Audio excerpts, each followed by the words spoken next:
ده براند اسمه باطل. من الصوره كده انتوا شايفين ايه؟ شركه شحن، صح ولا لا؟ يبقى هو حط لي اللوجو وحط لي السلوجان بتاعنا وحط لي وراه صوره بتعبر عن ايه؟ ما هي اللوجو. هو ما عملش حاجه، هو بس حطيت لي 3 elements.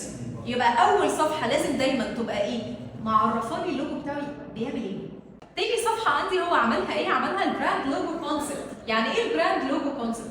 اللوجو ده هو بناه ازاي؟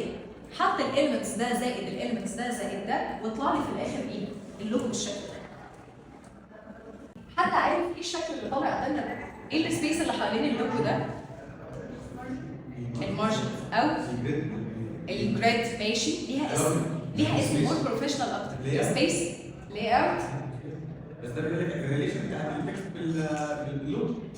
الله ينور عليك، الريليشن بتاعت التكست باللوجو. انا دلوقتي لو حطيت اللوجو ده في وسط تكست مش لازم يكون فيه بروتكشن اريا حواليه، ولا انا هحط التكست من هنا واكتب هنا على طول وادخل في اللوجو والاقي مش عارفه ايه واعمل له فرح